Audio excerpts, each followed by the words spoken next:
Equation of trigonometric function के अंदर कुछ कंडीशंस हैं जो पहले आप समझ लो, और उसके बाद फिर वही टेक्निक्स हमने लगानी है अपने एंगल कैलकुलेट करने के लिए, जिस तरीके से हम जो है वो प्रीवियस लेसन के अंदर हमने वर्किंग की थी। ठीक है। So equation of trigonometric function के अंदर और सबसे पहली जो चीज़ है वो आपके पास ये है कि आपको बेसिक कन्वर्जन पता होनी चाहिए टेन थीटा की। तीन बेसिक ट्रिग्नोमेट्रिक फंक्शन होते हैं ना। कौन कौन से ट्रिग्नोमेट्रिक फंक्शन होते हैं? एक आपके पास होता है साइन, फिर होता है आपके पास कॉस, और फिर होता है आपके पास टेन। तीन बेसिक ट्रिग्नोमेट्रिक फंक्शन होते हैं। ठीक है। अब आपके पास वो ये कहता है कि यार साइन और कॉस तो नॉर्मल हमारे पास होता है, लेकिन टेन को हम फर्दर ब्रेक डाउन कर सकते हैं। किस में ब्रेक डाउन कर सकते हैं? साइन और कॉस की फॉर्म में लिख सकते हैं। ठीक है। तो ये हो जाएगा आपके पास साइन ओवर कॉस। ठीक है। तो हमारे पास यहाँ पर सबसे पहली चीज जो आपको समझ आई वो ये कि अगर मेरे पास टेन थीटा लिखा हुआ है तो टेन थीटा को आप ब्रेक डाउन करके लिख सकते हो साइन अपॉन कॉस के अंदर। सही है। ये पहली बेसिक कन्वर्जन आपके पास है जो आपको पता होनी चाहिए, जिसे आप टेन का फॉर्मूला भी कहते हो। तो इसका मतलब ये कि अगर जैसे जैसे मेरे पास फॉर्मूला चेंज और एंगल चेंज हो रहा होगा, वैसे वैसे साइन और कॉस का एंगल भी चेंज होगा। लेट सपोज मेरे पास आता है टेन एक्स इज इक्वल्स, अगर टेन एक्स इक्वल्स है तो आप लिखोगे sine x equal upon cos x. इसी तरीके से अगर ये होता टेन टू एक्स तो ये हो जाता sign to x over cos two x. बात समझ आ रही है? जैसे जैसे यहां पर मेरे पास एंगल चेंज होता रहेगा, वैसे ही दोनों ट्रिग्नोमेट्रिक फंक्शंस में भी एंगल चेंज होगा। यहाँ टू एक्स है तो ये भी टू एक्स होगा, और ये भी टू एक्स मेरे पास हो जाएगा। सही है। अच्छा, अब आपके पास एक बात तो ये होती है, दूसरी चीज ये होती है आपको पता होना चाहिए बेसिक आइडेंटिटीज। ठीक है। बेसिक आइडेंटिटी आपके पास ये होती है, let suppose sign square x plus cos square x, ये किसके बराबर होता है? वन के। ठीक है। अब लेट सपोज मैं ये कहता हूं कि आपने साइन एक्स को इन the form of cos x लिखना है, साइन एक्स को इन the form of cos x लिखना है। तो इसका मतलब ये है कि साइन एक्स रिप्लेस हो जाएगा, और ये कॉस एक्स उधर जाके one minus cos square x बन जाएगा। तो साइन एक्स किसके बराबर होगा?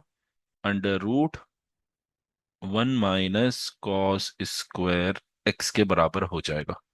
सही बात समझ आती है? ये आपके पास हो जाएगा। ठीक है। इसी तरीके से अगर लेट सपोज मैं कहता हूं कि cos x मेरे पास लिखा हुआ है ऑलरेडी, और sin x की फॉर्म में आपने cos x को लिखना है, तो आप पहला काम क्या करोगी कि यहां से आपने साइन स्क्वायर एक्स जो है इसको उठा के यहां पर शिफ्ट किया to make cos square x as the subject. Subject क्यों? क्योंकि cos स्क्वायर एक्स ऑलरेडी आपके पास जो है वो गिवन है। सही है। और and you have to replace cos square x by sine square x या in the form of sine square x. तो ये रिप्लेसमेंट मेरे पास हो जाएगी cos square x equals one minus sine square x. So cos x equals under root और one minus sine square x जो है वो मेरे पास यहां पर आ जाएगा। आती है बात समझ? ठीक है। ये कन्वर्जन आपको पता होनी चाहिए। सही है? अच्छा, अब जिस तरीके से हमारे पास बेसिक जो ट्रिग्नोमेट्रिक फंक्शन होते हैं, बेसिक जो ट्रिग्नोमेट्रिक फंक्शन है वो कौन से हैं? साइन कॉस और टेन। अब इन्हीं के कुछ एडवांस ट्रिग्नोमेट्रिक फंक्शन है जो बेसिकली रेसिप्रोकल्स होते हैं of sine cos and ten. Sine cos और टेन के रेसिप्रोकल्स होते हैं जो एडवांस आपके पास ट्रिग्नोमेट्रिक फंक्शन कहलाते हैं। जैसे अगर साइन एक्स लिखा हुआ है तो you can write it as one over sine x reciprocal. Cos x का reciprocal one over cos x होगा, टेन का जो है वो वन ओवर टेन एक्स होगा। अब इनके भी कुछ नाम होते हैं, यानी वन ओवर साइन एक्स को ही आप नहीं लिखते, बल्कि इसको कहते हो आप cosec x. One over sine x क्या कहलाता है? Cosec x. यानी रेसिप्रोकल ऑफ साइन एक्स क्या होता है? कॉसेक एक्स होता है। वन अपॉन कॉस एक्स कहलाता है sec x. One over cos x क्या कहलाता है? सेक एक्स कहलाता है मेरे पास। ठीक है। इसी तरीके से वन अपॉन टेन एक्स जो है वो क्या कहलाता है? कॉट एक्स कहलाता है। सही। अब हमने एक चीज ये देखी कि यहाँ पर 10x को हम जो है वो साइन ओवर कॉस की फॉर्म में लिख सकते हैं। तो इसका मतलब अगर मैं रेसिप्रोकल करता हूँ 1/10 का, जिसे मैं कॉट एक्स कह रहा हूँ, तो ये मेरे पास जो है वो रेसिप्रोकल, क्योंकि 10x का है तो इसका मतलब जो साइन अपॉन कॉज है वो भी रेसिप्रोकल हो जाएगा, और फॉर्मूला कॉट एक्स का जो है वो बनेगा cos x over sine x. सही है। देख रहे हो किस तरीके से फॉर्मूले आपके पास जो है वो क्या हो रहा है, इंटरलिंक है मेरे पास। सही है। तो बेसिक आपको क्या पता है, 10 का formula conversion sign upon cos पता है, उसके बाद बेसिक आइडेंटिटी पता होनी चाहिए, sign square x plus cos square x 1 के बराबर है। सही है। ये अलग अलग आइडेंटिटीज हैं। इसी तरीके से आपको पता होना चाहिए, अब यहाँ की जो आइडेंटिटी है जिससे मैं अपनी वैल्यूज बना रहा हूँ वो इस आइडेंटिटी से लिंक है, ये दो फॉर्मूले, वो फर्स्ट आइडेंटिटी से लिंक है। ठीक है। इसी तरीके से अब जो तीसरा फॉर्मूला हमने बनाया, reciprocal of sine that is cosec, reciprocal of cos sec, reciprocal of tan cot, जो बराबर होता है कॉस अपॉन साइन। यानी कॉट का सिर्फ फॉर्मूला कॉस अपॉन साइन होता है। तो अगर आपके पास यहां पर कहीं लिखा हुआ होता है कॉट 3t, तो इसका मतलब है आप लिखोगी cos 3t over sign 3t। आती है बस समझ। इस तरीके से हम जो है वो अपने फॉर्मूले में चेंज कर रहे होते हैं। ठीक है। अब जो आइडेंटिटीज हैं उन्हें मैं मेंशन कर रहा हूं विद द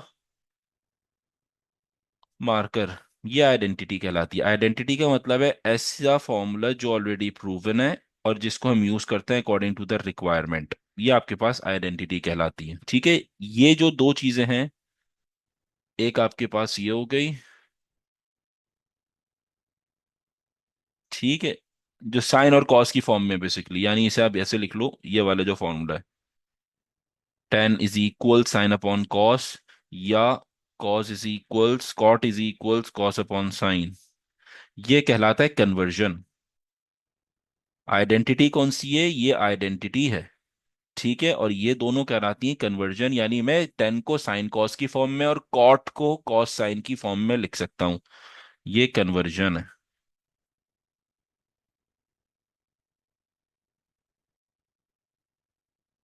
ये हो गया बेटा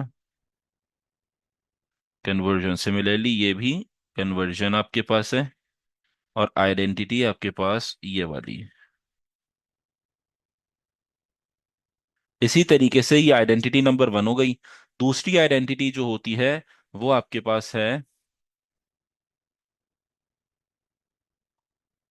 1 + 10 square x is equal sec square x. ये है आपके पास आइडेंटिटी नंबर 2।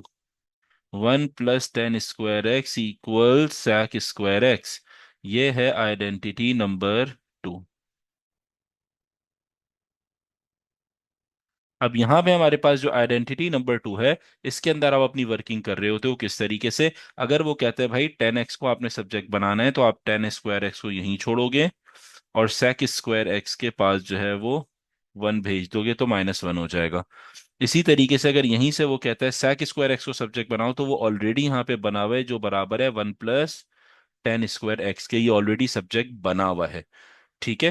तो दोनों सिनेरियो से जो है वो क्वेश्चन आपके पास पूछा जा सकता है, जब आप अपनी जो है वो वैल्यू सब्स्टिट्यूट करते हो, सॉल्व करते हो, या प्रूविंग आइडेंटिटीज में यूज कर रहे होते हो। ठीक है।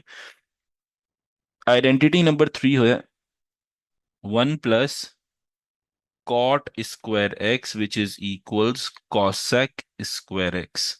ये है आइडेंटिटी नंबर 3। ठीक है। ये है आइडेंटिटी नंबर 3 आपके पास है। Similarly according to the requirement आप आइडेंटिटी नंबर 3 को जो है वो यूज करते हो, अगर आपके पास जो है क्वेश्चन आता है regarding cot and cosec square. अब देखो यहाँ पे ऑलरेडी कॉसेक स्क्वायर जो है आइडेंटिटी में क्या बना हुआ है, सब्जेक्ट बना हुआ है which is equals 1 + cot square x. Right. लेकिन अगर मेरे पास यहाँ पे कॉट स्क्वायर एक्स को सब्जेक्ट बनाने के लिए कहा जाता है, तो फिर आप अपनी जो है वो फॉर्मूले में चेंजिंग करते हो, और कॉट स्क्वायर एक्स यहाँ पे लिखकर 1 cosec स्क्वायर के पास भेज देते हो। सो कॉसेक स्क्वायर एक्स -1 जो है वो मेरे पास यहाँ पे बन जाता है। तो ये फॉर्मूले हमारे ड्राइव हो जाते हैं। ये भी आपके पास हो गया। सही है।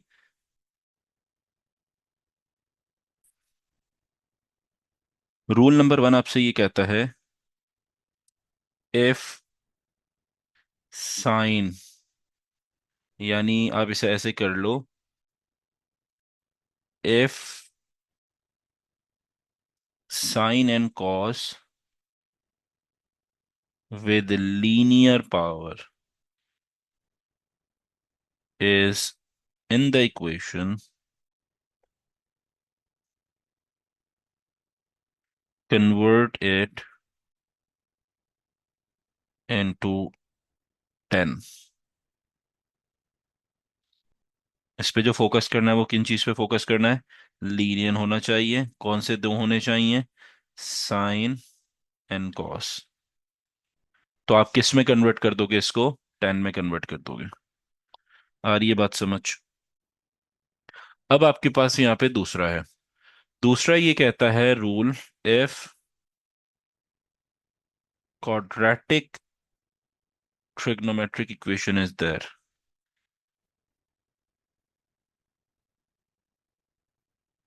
if quadratic trigonometric equation is there,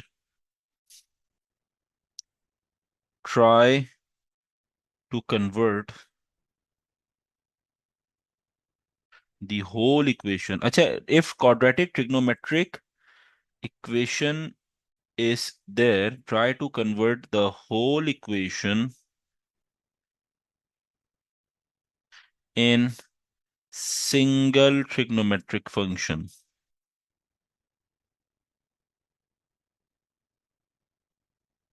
ठीक है, ये बहुत इंपॉर्टेंट है, इसका समझना। सवाल ऐसे आ सकता है आपके पास, for example sine square x plus cos x minus one equal zero. अब ये है तो क्वाड्रेटिक इक्वेशन, लेकिन यहाँ पे दो ट्रिग्नोमेट्रिक फंक्शन है। एक आपके पास है, कौन सा है गुरु इसमें? एक है साइन स्क्वायर और एक है कॉस स्क्वायर। कॉस मतलब साइन और कॉस है इन शॉर्ट।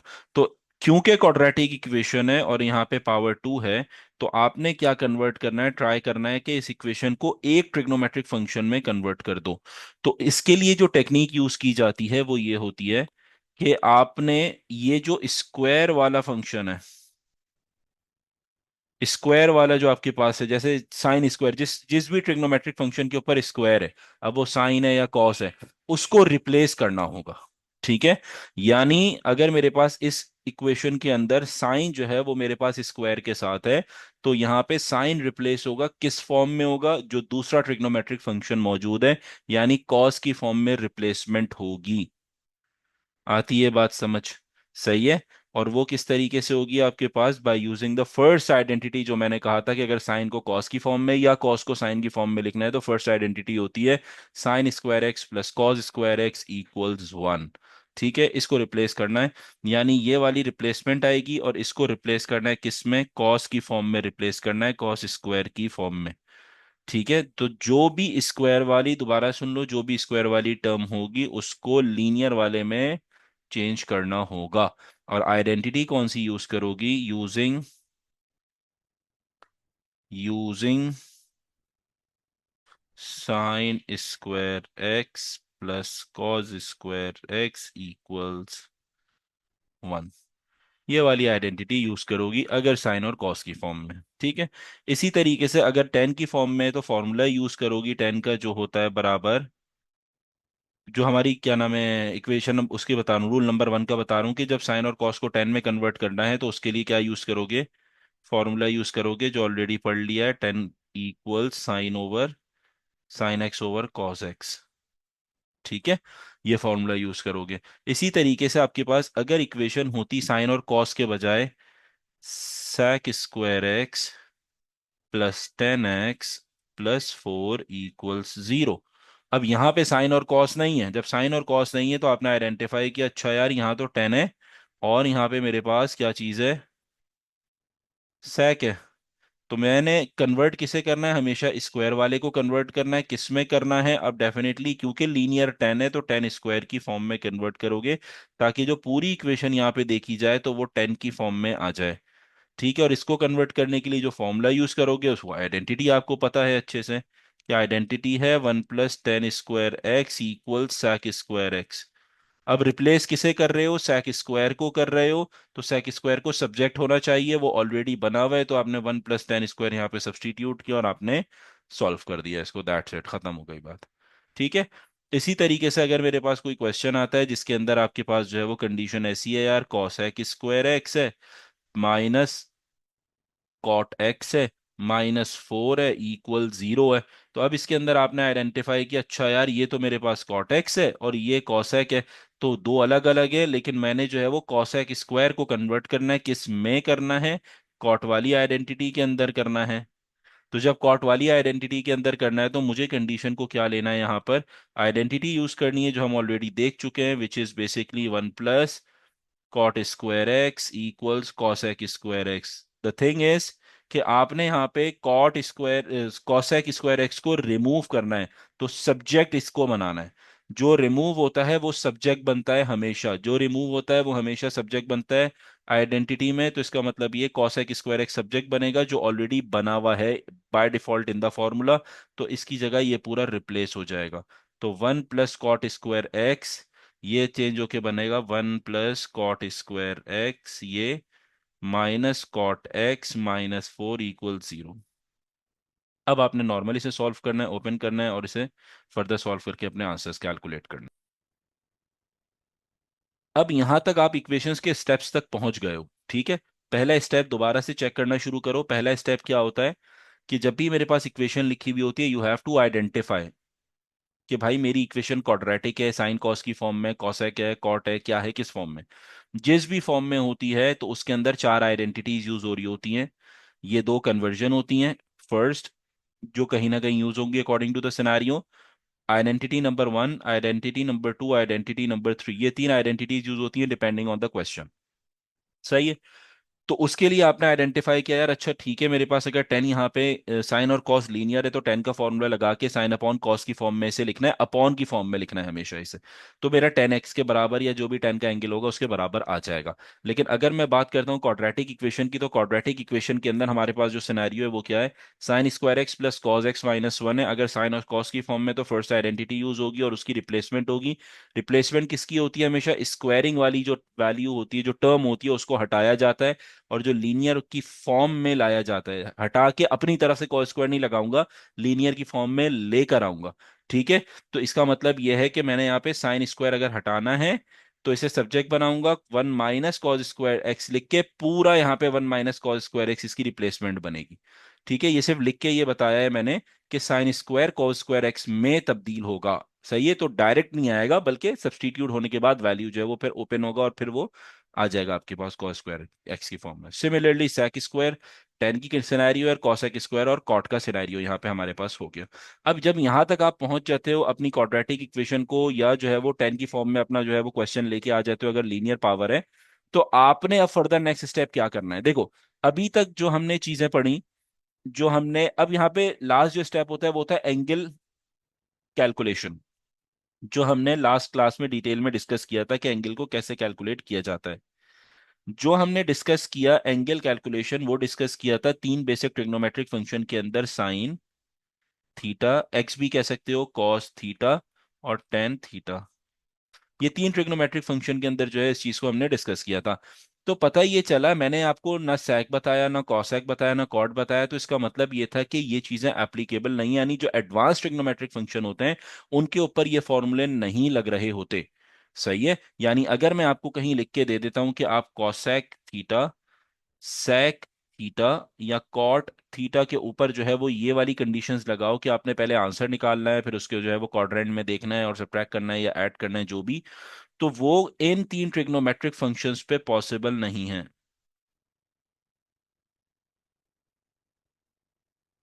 वो इन तीन ट्रिग्नोमेट्रिक फंक्शन पे पॉसिबल नहीं है। तो भाई इसका अगर क्वेश्चन मेरे पास फॉर एग्जांपल इसमें इक्वेशन बन रही है कॉट स्क्वायर की फॉर्म में, तो मैं अब अपने एंगल कैसे कैलकुलेट करूंगा, तो उसके लिए आपने क्या करना है, रेसिप्रोकल्स का मेथड यूज करना है। जो आपके पास हो जाएगा, इसका reciprocal one upon sine theta, इसका reciprocal one upon cos theta, इसका reciprocal one upon tan theta. ये रेसिप्रोकल्स का मेथड यूज करोगे, यानी कॉसेक थीटा जहां भी नजर आ रहा है उसे वन अपॉन साइन थीटा से रिप्लेस कर दोगे। ठीक है। इसी तरीके से sec को वन अपॉन कॉस, या कॉट है तो वन अपॉन टेन में इसे रिप्लेस करोगे। तो अब क्योंकि साइन कॉस और टेन की फॉर्म में क्वेश्चन आ जाएगा, तो फिर आप इसके ऊपर जो है वो वही टेक्निक्स लगा के अपने एंगल कैलकुलेट कर सकते हो सही से। क्वेश्चन में कहता है express the equation 3 cos theta equals 8 tan theta in a quadratic as a quadratic equation in sine theta. यानी उसने दो चीजें कही हैं। उसने बोला है सबसे इंपॉर्टेंट जो फोकस आपका होना चाहिए ना यार, किस में मांग रहा है। वो ये मांग रहा है आपके पास कि ये पूरी जो फंक्शन है, जो पूरी इक्वेशन है, इसको साइन थीटा की फॉर्म में आपने देना है। और जब आप दोगे तो वो ऑटोमेटिक क्वाड्रेटिक बन रहा होगा। बन रहा होगा। सही है। कैसे बन रहा होगा बताता हूं। सबसे पहले फोकस करो कॉस थीटा के ऊपर और फोकस करो टेन थीटा के ऊपर। दोनों पावर्स क्या हैं, लीनियर हैं। तो हम जो काम करने लगे हैं वो जरा समझो। वो काम ये है कि मैं 3 cos थीटा ऐसे ही लिखता हूं पहले, इक्वल्स 8। अब कॉस के साथ तो मैं कुछ भी नहीं कर सकता, यानी कॉस को साइन में कन्वर्ट नहीं कर सकता, क्योंकि वो लीनियर है। अगर क्वाड्रेटिक होता तो वो कन्वर्ट फिर भी हो जाता, यानी कॉस के ऊपर स्क्वायर होता तो हम आइडेंटिटी यूज कर लेते। अब लेकिन कॉस की पावर जो है वो 1 है, तो मैं इसके साथ कुछ भी नहीं कर सकता। लेकिन 10 को मैं चेंज कर सकता हूँ sign theta over cos theta के अंदर। ये मेरे पास चेंज हो सकता है। सही है। अब आपने नेक्स्ट स्टेप में क्या करना है। आप क्या करो, 3/8 करो cos theta equals sine theta over cos theta मेरे पास आ गया। उसने ये कहा express the equation this as a quadratic equation in sine theta, यानी इसके अंदर क्वाड्रेटिक इक्वेशन में इस पूरी इक्वेशन को क्वाड्रेटिक की फॉर्म में लिखो, और उसके अंदर सिर्फ साइन थीटा होना चाहिए। सही है, और कुछ नहीं होना चाहिए। तो अब अगर यहां पे ये वाला जो मेरे पास कॉस थीटा है, इसको मैं यहां पे ले जाके मल्टीप्लाई कर दूं, तो ये क्या बनेगा, cos square theta equals sine theta बन जाएगा। सही। क्वेश्चन उसने किस में मांगा, साइन थीटा के अंदर। उसकी रिक्वायरमेंट थी साइन थीटा के अंदर। तो इसका मतलब है आपने जो रिप्लेसमेंट करनी है वो दिस कॉस स्क्वायर की रिप्लेसमेंट करनी है, यानी कॉस स्क्वायर यहां से रिमूव करना है। जब कॉस स्क्वायर रिमूव करना है तो इसके लिए identity, cos square sine square के लिए आइडेंटिटी क्या होती है, साइन स्क्वायर एक्स, यानी sign square theta plus cos square theta equals 1। Theta plus cos square theta equals 1। अब आपने रिप्लेसमेंट किसकी करनी है, कॉस की। तो इसका मतलब कॉस को सब्जेक्ट बनाओ, यहीं पे ही छोड़ो, और यहां से इसको साइन स्क्वायर को वहां शिफ्ट कर दो। तो ये हो जाएगा cos square theta is equals 1 minus sine square theta. इस पूरे को उठाकर, ये जो आपके पास है, इसको उठा के कहाँ शिफ्ट करो, रिप्लेस करो यहां पे, इधर रिप्लेस करो कॉस स्क्वायर थीटा की जगह पर। तो आपके पास क्या बन जाएगा, 3/8। और कॉस स्क्वायर थीटा की रिप्लेसमेंट है 1 minus sine square theta equal sine theta. आ रही बात समझ। अब अगर आप इसे मल्टीप्लाई करते हो, अब सिंप्लीफाई करो, क्योंकि पूरी इक्वेशन आपको यहाँ पे साइन की फॉर्म में आ गई, कन्वर्ट हो गई। अब आपने इसे फर्दर मल्टीप्लीकेशन करनी है इसके अंदर। सो 3/8 1 से मल्टीप्लाई होगा तो सेम आएगा, माइनस 3/8 साइन स्क्वायर थीटा हो गया इक्वल साइन थीटा हो गया। अब डिनोमिनेटर सेम है, 8 आ रहा है मेरे पास। आप क्या करो, 8 को राइट हैंड साइड पे शिफ्ट करो। सो it will be 3 - 3 sign square theta equals 8 sine theta. तो ये हो जाएगा आपके पास, दोनों वैल्यूज को उधर शिफ्ट करो, तो ये हो जाएगा 0 is equals 3 sign square theta minus 8 sine theta -3। ये इक्वेशन आ गई, 3 sign square theta -8 sine theta -3 equal 0। अब देखो, रिक्वायरमेंट क्वेश्चन की यही थी कि पूरी इक्वेशन किस में होनी चाहिए, क्वाड्रेटिक की फॉर्म में होनी चाहिए, तो क्वाड्रेटिक की फॉर्म में आ गई। और साइन की फॉर्म में होनी चाहिए, तो साइन की फॉर्म में भी आ गई। Hence find the acute angle in degrees for which this one, यानी अब ये उसने इक्वेशन दी हुई है, वो कह रहा है इसके एक्यूट एंगल कैलकुलेट करो। तो डेफिनेटली आपको पता है एक इक्वेशन में अगर दो ट्रिग्नोमेट्रिक फंक्शन आ जाएं तो हम उसे रिप्लेस करते हैं एक सिंगल ट्रिग्नोमेट्रिक फंक्शन में। वो सारा काम हम ऑलरेडी फर्स्ट पार्ट में कर चुके हैं। तो मैं डायरेक्टली इसकी इक्वेशन को रिप्लेस करके ये लिख सकता हूं कि ये बराबर है -8 साइन थीटा -3 के, क्योंकि हमने यही काम किया ना कि उसकी रिप्लेसमेंट करके साइन की फॉर्म में लिखा, तो मैं डायरेक्टली यहाँ पे सब्स्टिट्यूट कर रहा हूँ। अब क्योंकि पूरी ट्रिग्नोमेट्रिक फंक्शन मेरी किस फॉर्म के अंदर है, साइन की फॉर्म में है, क्वाड्रेटिक है, तो मैं ये अज्यूम कर लेता हूं कि ये मेरे पास यहाँ पे थोड़ी देर के लिए साइन थीटा बराबर है टी के, एक वेरिएबल मैंने ले लिया यहाँ पे। तो ये क्या हो जाएगा, 3t² -8t -3 इक्वल्स 0। अगेन देख लो क्या बना, 3t² -8t -3 इक्वल्स जीरो आपके पास यहाँ पे बन गया। अब आपने सिंपल इसमें मिडिल टर्म फैक्टराइजेशन लगा लो, सो 3t² माइनस 9 बजा 9 ना, -90 plus t minus three equal zero. So 3t यहाँ पे कॉमन लिया, t-3 हो गया, +1 और t-3 इक्वल्स जीरो। तो दो ब्रैकेट्स आ गए, एक आ गया t-3 आपके पास एक ब्रैकेट हो गया, और 3t+1 इक्वल्स जीरो दूसरा। दो t के आंसर आएंगे, एक आएगा t=3, दूसरा आपने जो है वो ब्रैकेट फाइंड आउट किया विच इज t=-1/3। ये t के आंसर्स आ गए। अब इन t के आंसर्स को उठा के आपने सब्स्टिट्यूट करना है कहाँ पर, इन द इक्वेशन जो आपने वो बनाई थी, ये सब्स्टिट्यूटेड इक्वेशन जो थी, इसमें सब्स्टिट्यूट करना है to get the answer of angles. तो एंगल निकालने के लिए आप क्या करोगे, सिंस ये हो जाएगा आपके पास, if we substitute t=3 in the equation, तो ये आपके पास आ जाएगा बेटा sin θ = 3। अगर आप इनवर्स निकालते हो it will give you impossible. Check कर लो एक दफा, क्रॉस चेक कर लो। इनवर्स जी करते सर। हो तो वो इम्पॉसिबल हो जाएगा, लेकिन अगर मैं सेकेंड यहाँ पे सब्स्टिट्यूट करता हूँ t=-1/3, तो t=-1/3 के अंदर आपने क्या काम करना है, theta =-1/3, theta is equal sine inverse -1/3। Answer बताइए जल्दी से। -19.47। -19.47। Since -19.47 is not an acute angle, तो आपने एक्यूट एंगल निकालने के लिए वही क्वाड्रेंट वाला पैटर्न यूज करना है। ठीक है, हमने नेगेटिव के सिनेरियोज पढ़ लिए हैं डिटेल के अंदर, आपको पता है क्या काम करते हैं इसमें। सबसे पहले आप क्या करोगी, सबसे पहले आप यहाँ पे क्वाड्रेंट बना लो। ये क्वाड्रेंट बनाया, हम नेगेटिव वैल्यूज के साथ ले रहे हैं। नेगेटिव वैल्यू मतलब है साइन नेगेटिव कहाँ कहाँ होता है, साइन नेगेटिव होता है इस ट्रिग्नोमेट्रिक इसमें क्वाड्रेंट में, और यहाँ पे इन दो जगहों पे साइन नेगेटिव होता है। एक होता है 19.47 यहाँ पे होगा, और 19.47 यहाँ पे होगा, ये हमारे पास होता है। सही है। अब जो मैंने अपनी वो यूज करनी है, क्योंकि यहाँ पे माइनस होता है दोनों जगहों पे। सही है। तो अब जो है वो मैंने यूज क्या करना है, रोटेशन। रोटेशन हमारी कौन सी आएगी, विल इट बी क्लॉकवाइज या anti clockwise? Anti clockwise. Anti clockwise, correct. तो एंटी क्लॉकवाइज अगर मुझे रोटेशन चाहिए, अच्छा, और वैल्यू आपके पास क्या थी, -19.47।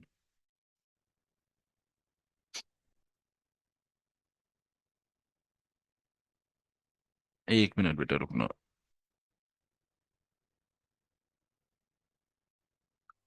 अच्छा, अब हमारे पास यहाँ पर एंटी क्लॉकवाइज अगर रोटेशन करता हूँ, यहां से मूवमेंट करूंगा, यहाँ पे आना है। ठीक है। तो मेरे पास यहाँ पे क्या हो जाएगा, एंगल निकालने के लिए 180 माइनस, और फिर आपके पास क्या आएगा, -19.47 विच इज बेसिकली पॉजिटिव। 180 में 19.47 एड अप हो रहा है, ऐसा ही है ना, ये 180 है, इसके अंदर हम क्या ऐड कर रहे हैं, 19.47 एड अप कर रहे हैं, राइट। तो आपका एंगल क्या आ जाएगा थीटा का, जल्दी से बताओ यहाँ पर। 160.5। 160.5 डिग्रीज मेरे पास यहाँ पर आ जाएगा। अब अगर मुझे एक्यूट एंगल कैलकुलेट करना है, तो ये तो एंगल आपके पास थीटा आ गया, क्योंकि ये तो नेगेटिव था ना, -19.47, और 19 -19.47 तो आपके पास 0 से 360 से आउट ऑफ द लिमिट है ये मेरे पास। आती है बात समझ। तो अब अगर मैंने जो है वो यहाँ पर ये वाला सिनेरियो क्वाड्रेंट के थ्रू हमने जो है वो अपना एक एंगल पॉजिटिव कैलकुलेट किया, तो ये तो आपके पास डेफिनेटली एक्यूट नहीं है, क्योंकि मेरे पास 90 से बड़ा है। ठीक है। तो एक्यूट लाने के लिए मुझे क्या करना है, 180 में से माइनस करना होगा, तो that will be equals to 19.47। ये मेरे पास आंसर आ जाएगा। देख लेते हैं क्वेश्चंस को जरा, ताकि एक आइडिया हो जाए आपको। पास पेपर के क्वेश्चंस हैं हमारे पास। ये चलो आई होप अब विजिबल हो रहा होगा, बिल्कुल नजर आ रहा होगा सही से सही। क्वेश्चन आपके पास यहाँ पर है this one, tan theta plus two sine theta upon tan theta minus two sine theta equals three for zero till 180 degrees. सही है। अब इन क्वेश्चंस के अंदर जब भी इस टाइप के क्वेश्चन है, अब आप यहाँ पे देखो टेन और साइन दो अलग अलग ट्रिग्नोमेट्रिक फंक्शंस हैं। सबसे पहला काम क्या करोगे, देखो साइन को तो मैं नहीं छेड़ सकता, एक सिंपल लॉजिक ये, साइन को मैं टच कर ही नहीं सकता, और उसका रीजन ये है कि साइन एक खुद बेसिक ट्रिग्नोमेट्रिक फंक्शन है। तो जो मैं टच कर सकता हूँ, जो मैं चेंज कर सकता हूँ, वो है टेन थीटा, और किस फॉर्म में चेंज करूंगा, साइन की फॉर्म में चेंज करूंगा। And I know the reason कि मेरे पास यहाँ पर ऑलरेडी साइन है, तो मैं कोशिश करूंगा कि जो है वो ट्रिग्नोमेट्रिक फंक्शन जो है वो भी साइन या कॉस की फॉर्म में ही हो, बेसिक ट्रिग्नोमेट्रिक फंक्शन की फॉर्म में। सही है। तो सबसे पहला काम करते हैं रिप्लेसमेंट। अच्छा, इसमें एक चीज देख लेना जरा, क्वेश्चन 4 नंबर का है, सो इट्स क्वाइट ऑब्वियस कि थोड़ा सा लेंदी होगा। ठीक है, अगर क्वेश्चन होता 1 नंबर 2 नंबर 3 नंबर का, तो फिर ये होता है कि ठीक है यार, कुछ ना कुछ शॉर्टकट्स होंगे, कुछ होगा। क्वेश्चन 4 नंबर का है, इसका मतलब कुछ ना कुछ स्टेप्स लेंदी क्वेश्चन होगा, तो आपने फिर उसे देखते हुए जाना है। इसे आप लिख सकते हो sign theta over cos theta, replacement हो गई सबसे पहले टेन की, ठीक है, प्लस टू साइन थीटा, ये न्यूमरेटर रिप्लेस हुआ, divided by tan theta, again मेरे पास क्या हो जाएगा, sine theta over cos theta minus two sine theta, ये आपके पास हो गया। और इक्वल्स मेरे पास क्या आ जाएगा यहाँ पे, थ्री आ जाएगा। सही। उसके बाद नेक्स्ट स्टेप क्या करोगे, अब आपने एलसीएम लेना है। सही। स्टेप्स आपने जो है वो देखते हुए जाना है। तो ये हो जाएगा वन, यहाँ पे वन मेरे पास है। एलसीएम लेने का तरीका, as you know, cross multiply like this and then cross multiply and denominator multiply. सही। तो अब आपके पास जो चीज हो जाएगी चैंपियन, वो ये हो जाएगी कि टू, अच्छा ये हो जाएगा साइन थीटा, वन से मल्टीप्लाई होगा वही आ जाएगा, ये आ जाएगा two sine theta cos theta, ये हो गया, डिवाइडेड बाय आपके पास यहाँ पे जो आ गया वो क्या आ जाएगा, sine theta minus two sine theta को, अच्छा इसमें एक चीज हम जो है वो लिख लेते हैं, अपॉन जो है वो क्या चल रहा है, कॉस थीटा चल रहा है, अपॉन कॉस थीटा चल रहा है, फिर होल डिवाइड आएगा मेरे पास, और इसमें आ जाएगा आपके पास साइन थीटा माइनस टू, और ये आपके पास हो जाएगा साइन थीटा कॉस थीटा। ठीक हो गया, डिवाइडेड बाय, अब आपके पास क्या आ गया, कॉस थीटा मेरे पास यहाँ पे आ गया, और इक्वल्स थ्री हो गया। अब आपने नेक्स्ट स्टेप में क्या किया भाई, कॉस थीटा से कॉस थीटा कैंसिल कर दिया, क्योंकि सेम थे मेरे पास डिनोमिनेटर्स, डिनोमिनेटर्स कैंसिल हो गए, तो आपके पास क्या बच गया यहाँ पे, sign theta plus two sine theta cos theta, ये हो गया, इक्वल्स अब थ्री से, क्योंकि यहाँ डिवाइड था मेरे पास, तो ये डिवाइड में क्या बच गया, sign theta minus two sine theta cos theta, एक एडिशनल स्टेप कर लेते हैं। अब ये जो पूरा ब्रैकेट है, इसको मैं दूसरी साइड पे ले जाके मल्टीप्लाई करवाऊंगा, तो ये क्या बन जाएगा, sine theta plus two sine theta cos theta, ये हो गया इक्वल्स थ्री, और ये आ गया आपके पास साइन थीटा माइनस टू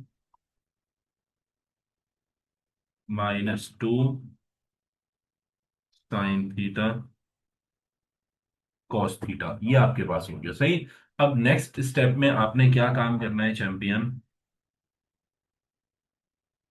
वो काम आपने करना ये है कि साइन थीटा को कॉमन लेना। अगर मैं साइन थीटा को कॉमन ले लेता हूं, तो ये क्या बनेगा, one plus to cos theta, correct हो गया।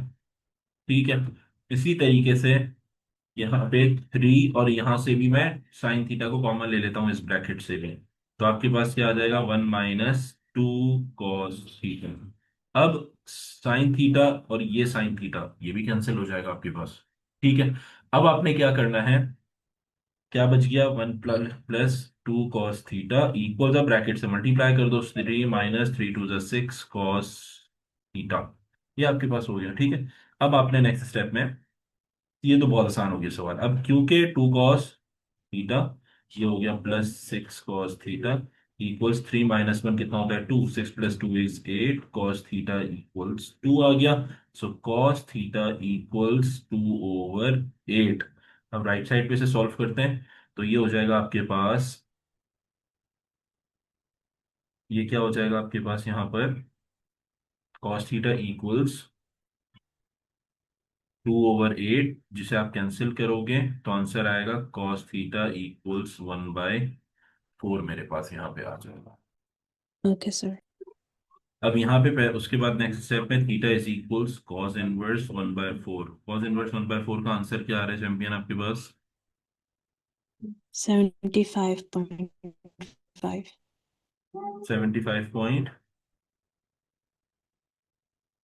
5. डिग्रीज मेरे पास आ रहा है। अच्छा, अब हम अगर क्वाड्रेंट की बात करते हैं, क्वाड्रेंट की अगर बात करते हैं, तो हमारे पास यहाँ पर एंगल आपने चेक किया, एंगल दोनों जगह थीटा थीटा है, तो इसका मतलब एंगल में कोई चेंज मैं नहीं करूंगा। सही है। तो अब मैं सिंपल क्वाड्रेंट, क्योंकि मेरा कॉस का जो है वो एंगल पॉजिटिव आया, और पॉजिटिव जो होता है कॉस वो होता है फर्स्ट क्वाड्रेंट में, या फिर मेरे पास होता है फोर्थ क्वाड्रेंट में। ठीक है। तो ये हो गया 75.5 और ये हो गया 75.5। तो अब अगर मेरी रोटेशन होगी वो कहाँ से होगी, मेरी रोटेशन चलेगी in the anti clockwise direction. तो ये एक तो ये वाला पार्ट आ जाएगा, और दूसरी आएगी रोटेशन यहाँ से मूव ऑन करके लाइक दिस, ये आएगी। ठीक है। तो इसका मतलब ये हुआ कि पहला जो एंगल है ये हो जाएगा फॉर एग्जांपल थीटा 2, और ये हो गया थीटा 1। सो थीटा 1 का आंसर तो आपके पास है 75.5। थीटा 2 का जो आंसर है वो आपके पास है 360 minus 75.5, which is equals to, क्या आंसर आएगा? 284.5. 284.5. And if we go through the final answers, so this is the answer which is lying in between the limit, and this is the answer which is exceeding, तो final answer ये हो जाएगा मेरे पास। Question आपके पास यहाँ पर है, solve the equation 3 tan² + 1 equals 2/tan² theta for 0 till 180 degrees. So the first thing is, आपने क्या काम करना है, सिंपल tan² थीटा है दोनों जगहों पे, इसको जो है वो आप y इक्वल्स tan² थीटा ले लो। पहला काम तो ये कर, ठीक हो गया। अब आपने नेक्स्ट स्टेप में क्या करना है, सब्स्टिट्यूशन कर लो, बहुत आसान हो जाएगा सब बात। 3y हो गया +1 हो गया इक्वल्स 2/y हो गया। देखो दो ट्रिग्नोमेट्रिक फंक्शन नहीं है, एक ही है, और वो भी स्क्वायरिंग में, तो आसानी करो अपने लिए कि आप उसे जो है वो क्या ले लो यहाँ पर, एक वेरिएबल ले लो। ठीक है। अब आपने इसे सिंप्लीफाई किया तो ये हो जाएगा, y दूसरी साइड पे आएगा तो 3y + 1 से पूरा y मल्टीप्लाई होगा इक्वल्स 2। तो क्वाड्रेटिक बन जाएगा 3y² + y इक्वल्स 2। सो 3y² + y -2 इक्वल्स 0। क्या लिख रहा हूँ, ये हो गया आपके पास। सही है। तो अब 3 × 2 = 6, मल्टीप्लाई करो तो 6 आए, माइनस करो तो 1 आना चाहिए। So it will be 3 × 2 = 6, same ही रहेगा। सो +3y², ये हो जाएगा +3y -2y -2 इक्वल्स 0। 3y पूरा कॉमन लोगे, एक आएगा y+1, -2 कॉमन लोगे y+1 एज वेल। सो दो ब्रैकेट्स आ गए, एक हो गया y+1 और एक हो गया 3y - 2 इक्वल्स 0। y के दो आंसर्स आए, y इक्वल्स -1 आपके पास हो गया एक, दूसरा हो गया y इक्वल्स 2/3। ये हो गई दूसरी कहानी। सही है, ये हो गया आपके पास। अब आपने जो है वो क्या काम करना है, सब्स्टिट्यूशन कर लो, जिंदगी आसान हो जाएगी। सब्स्टिट्यूशन कैसे हो जाएगा, जो भी y का आंसर आया उसको उठा के कहाँ प्लेस करोगे, इन दिस इक्वेशन, क्योंकि मुझे at the end of the day theta का आंसर चाहिए ना। सो थीटा का आंसर यहाँ पे सब्स्टिट्यूट करने के बाद आएगा। सही। अच्छा, अब आपके पास यहाँ पे क्या हो जाएगा, -1 इक्वल्स tan² थीटा, ये हो जाएगा if you take square root on both side, so it's impossible to solve, and the reason behind के स्क्वायर रूट में नेगेटिव आ गया, तो ये तो हो नहीं सकता। दूसरा सब्स्टिट्यूट करोगे 2/3 equals tan² theta, square root on both sides, तो प्लस माइनस लगेगा, ये कैंसिल हो गया। तो थीटा के अब दो आंसर्स आएंगे आपके पास। सही, यानी पॉजिटिव नेगेटिव फॉर्म में। तो एक हो जाएगा थीटा tan² इक्वल्स √2/3, तो इसकी value theta is equals tan 1 √2/3। मुझे आंसर बताओ सबसे पहले थीटा का कि क्या आएगा। 39.2। 39.2 आएगा। अगर मुझे थीटा 2 चाहिए क्वाड्रेंट फॉर्म में निकालोगे तो 180 का एडिशन होता है, ठीक है। तो 180 प्लस 39.2, दूसरा आंसर बताओ मुझे। 219.2। 119.2, ठीक है। अच्छा, अब ये तो हो गई एक कहानी, सही। दूसरा सिनेरियो क्या था अब। टेन थीटा की नेगेटिव वैल्यू पे भी आंसर चाहिए, तो -√2/3 का आंसर निकालो थीटा का, और इसका आंसर बताओ क्या आ रहा है। -39.2।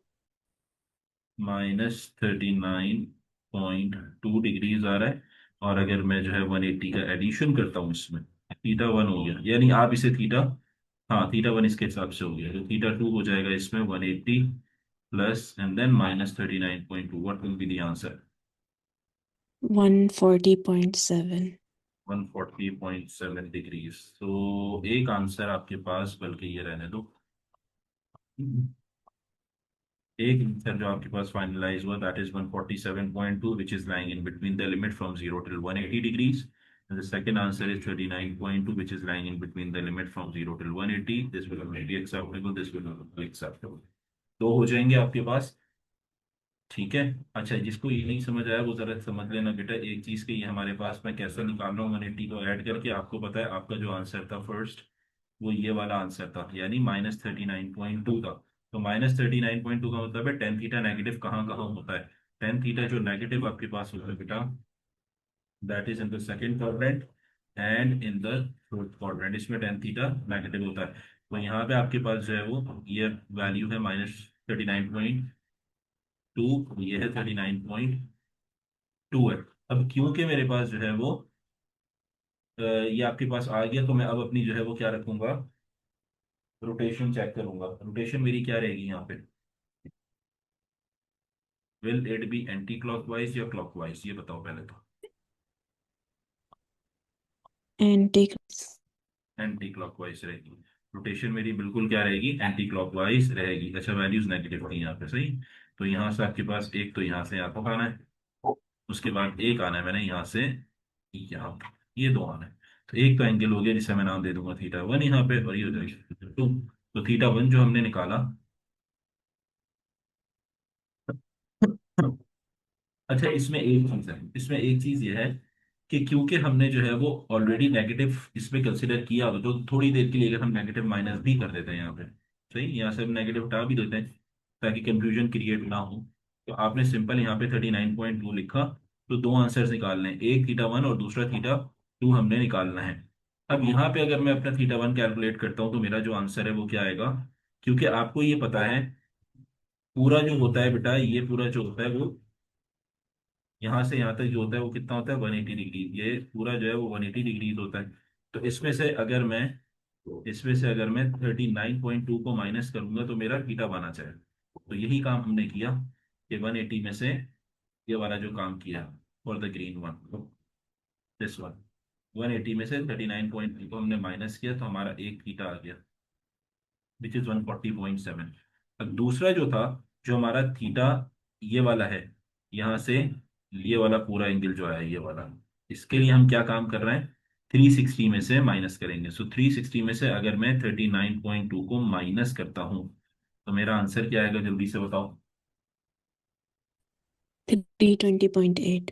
320.8, विच is basically outside of the limit. इस वजह से हमने जो है वो उसे 140.7 और 39.2 हमने यहाँ पे कंसिडर किया था। सही है, तो बस क्वाड्रेंट का तरीका याद रखना, उससे आपके एंगल्स खुद ब खुद कैलकुलेट हो जाएंगे। सही हो गई बात, डन हो गया। Find the exact solution of the equation sine theta upon sine theta plus cos theta upon sine theta minus cos theta equals two. अच्छा, इसी का पार्ट ए जरा चेक करते हैं, प्रूविंग आइडेंटिटी का, ये वाला पार्ट है। सही, खुद देखना है इसकी जो लेफ्ट हैंड साइड है, ये लेफ्ट हैंड साइड, यहाँ पे ये लेफ्ट हैंड साइड एग्जैक्ट, ठीक है। तो इसका मतलब ये है कि उन्होंने कहा left hand side is equals to right hand side. तो मैं डायरेक्टली राइट हैंड साइड को रिप्लेस कर देता हूँ।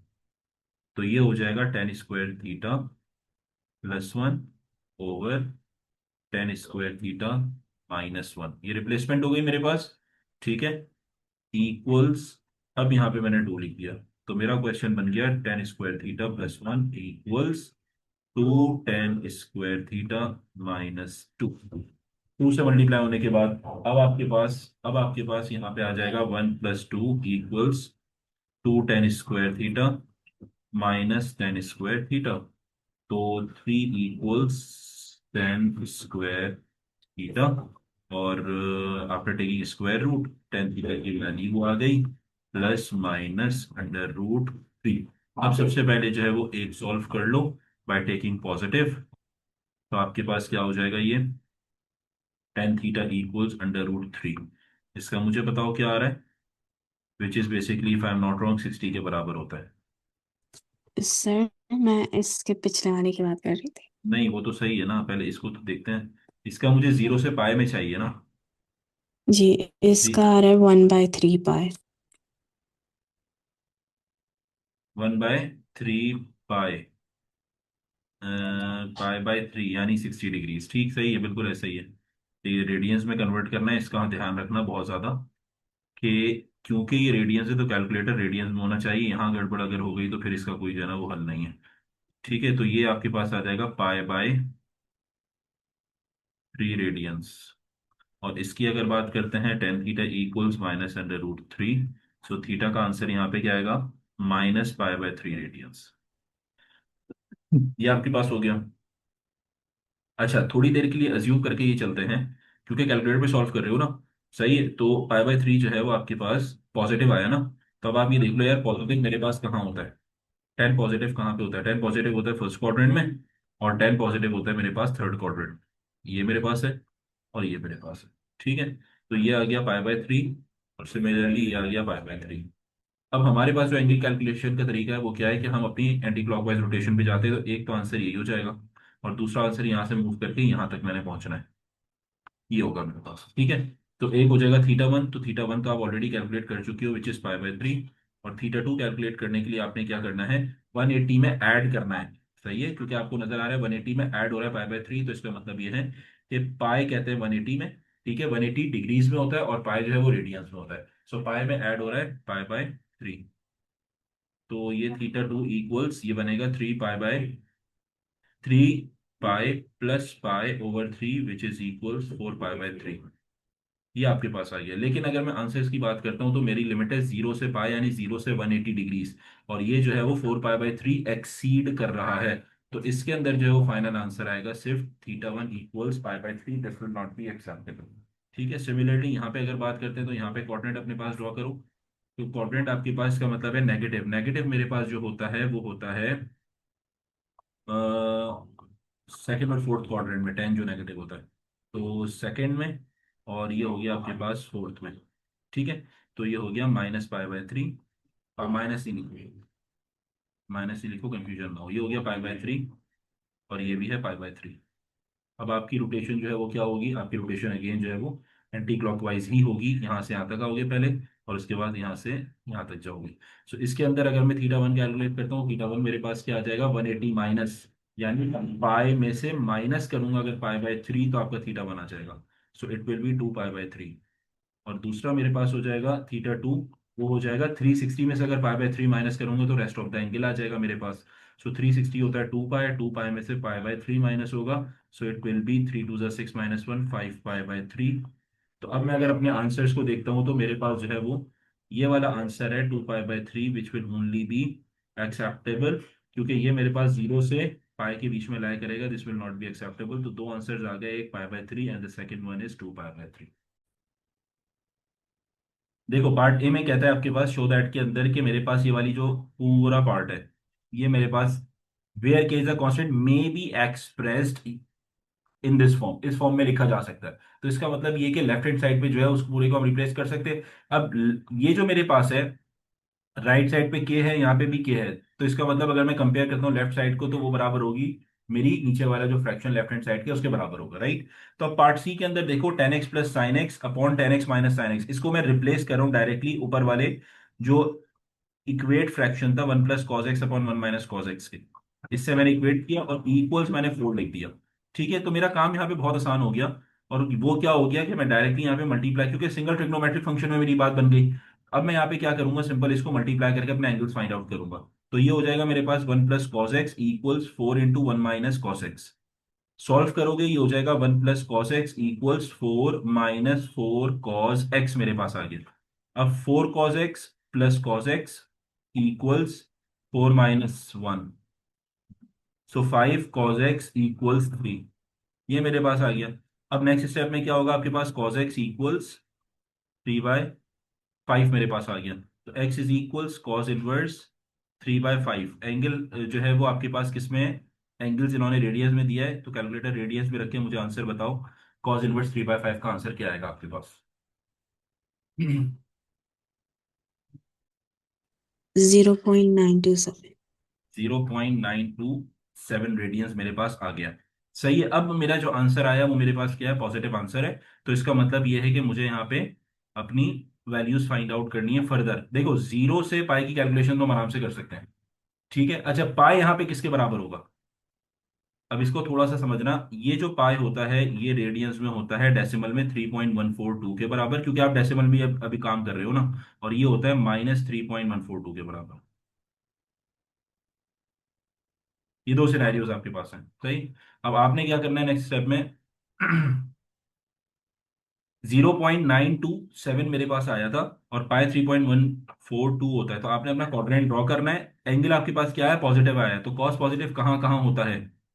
कॉस पॉजिटिव आपके पास होता है दो एंगल्स में। एक आपके पास है यहाँ पे दो क्वाड्रेंट में, एक है पॉजिटिव पे, एक है पॉजिटिव पे और एक है फोर्थ क्वाड्रेंट पे। ये मेरे पास है 0.927 और एक है 0.927। ये आपके पास है। अब दो एंगल मुझे निकालने हैं, क्योंकि अभी मैं बात कर रहा हूँ यहाँ पे, देखो हमने इसे कैसे एंगल्स को ब्रेक डाउन करते हैं, जो हमारी लिमिट होती है उसे ब्रेक डाउन कैसे किया जाता है। भाई पहले ले लो -पाई से 0 तक और फिर ले लो 0 से पाई तक। अभी जो हम कैलकुलेशन वो कर रहे हैं वो किसके लिए कर रहे हैं, 0 से पाई की कैलकुलेशन कर रहे हैं। ठीक है, अभी जो कैलकुलेशन है किसकी, 0 से पाई। तो सबसे पहले यहाँ से यहाँ तक जाओ और उसके बाद यहाँ से यहाँ तक आ जाओ आप। ठीक है, तो मेरा एक एंगल आ रहा है x1 = 0.927 और x2 क्या आ जाएगा मेरे पास, 2 पाई। 2 पाई किसके बराबर होता है, 2 पाई बराबर होता है 6 पॉइंट समथिंग के। जल्दी से बताओ क्या होता है 2 पॉइंट, क्या नाम है, 2 पाई किसके बराबर होता है? 6 पॉइंट 6.28। 6.28, 6.28 माइनस 0.92। आंसर बताओ क्या आ रहा है x2 का?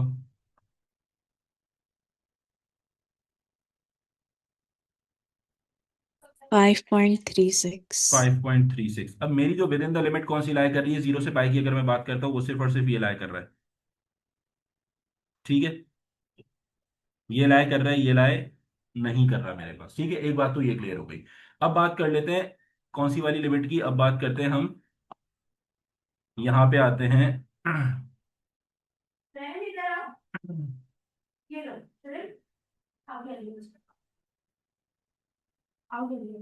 अब हम जो बात कर रहे होते हैं वो क्या कर रहे होते हैं कि -पाई से 0 की बात करते हैं। -पाई से 0 का मतलब क्या है, ये मैंने कहा था कि आपने क्या करनी होती है, क्योंकि नेगेटिव है आप अपनी रोटेशन चेंज करना शुरू करो। सही है, अपनी रोटेशन किस में करोगे, नेगेटिव की वजह से आपने अपनी रोटेशन किस में करनी है, क्लॉकवाइज रोटेशन करनी है। ठीक है, because of the negative sign, -90 से -180 से 0 की बात हो रही है यहाँ पे। ठीक है, तो इसका मतलब ये यहां से आप अपनी शुरू करोगे फ्रॉम दिस, थोड़ा सा मैं यहां से ड्रॉ कर रहा हूँ लाइक दिस। इसको कलर थोड़ा सा चेंज कर लेते हैं ताकि विजिबल हो जाए। लेट सपोज ग्रीन से करते हैं इसे। यहां से ये आएगा पहले, और दूसरा मेरे पास आएगा यहां से अपनी मूवमेंट होगी लाइक दिस। ये दो मेरे पास एंगल आएंगे। सही है, अच्छा अगर नहीं समझ आ रहा है यहाँ पे ड्रॉ कर देता हूँ ताकि क्लियर हो जाए थोड़ा सा। हमारे पास दो एंगल्स आए थे, कौन कौन से आए, एक ये वाला है, सही है, और एक ये वाला एंगल आया। ये आपके पास है 0.927 और ये है 0.927। अब क्योंकि हम रोटेशन अपनी चेंज कर रहे हैं, तो रोटेशन चेंज करने के लिए हमारे पास डायरेक्शन यहाँ से पहली आएगी और यहाँ से दूसरी आएगी, इन दोनों पे जाना है। तो एक आंसर तो आ जाएगा ये वाला, -0.927। सही है। और दूसरा आंसर मेरे पास क्या आएगा, इसे भी आइडेंटिफाई कर लो। एक तो आंसर आ गया आपके पास x3, which is -0.927, rotation change हुई है इस वजह से। सही है। दूसरा जो आपके पास आएगा वो क्या आएगा कि यहाँ पे x4, which is -2 pi plus 0.927। सही है। तो इन शॉर्ट इसका आंसर मेरे पास क्या आ जाएगा, -6 पॉइंट, और उसमें प्लस करोगे तो -5 पॉइंट समथिंग। -5.35। हाँ, -5.35।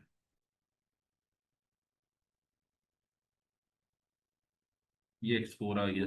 अब इसके अंदर आइडेंटिफाई करो भाई, ये वाला जो है ये आपके पास -180 से माइनस -180 से 0 की लिमिट में लाई कर रहा है, और ये मेरे पास जो लाई कर रहा है वो -180 से पीछे की तरफ जा रहा है, यानी -180 -3 पॉइंट समथिंग होता है। सही है। तो माइनस, अगर ये देखो, ये लिमिट आपके पास है -3.142 से 0 तक की लिमिट, तो ये जो आ रहा है -5.3, ये लाई कर रहा है इस तरफ, which is over here exceeding the limit. ये लिमिट है आपकी, इससे लेफ्ट साइड पे जा रहा है, which is out of the way, तो ये कंसिडर नहीं होगा। तो ये आपके पास ये कंसिडर नहीं होगा, ये जो आपके पास है ये कंसिडर नहीं होगा। तो जो दो आंसर्स कंसिडर होंगे वो आपके पास ये हो जाएगा, एक हो जाएगा 0.927 और एक हो जाएगा -0.927, ये आंसर। अच्छा, ग्राफ्स ऑफ ट्रिग्नोमेट्री के अंदर हमारे पास तीन बेसिक ग्राफ्स है, और उन्हीं के जो है वो हम तीन बेसिक ट्रिग्नोमेट्री फंक्शन है जिनके ग्राफ को हम जो है वो पढ़ेंगे। ठीक है।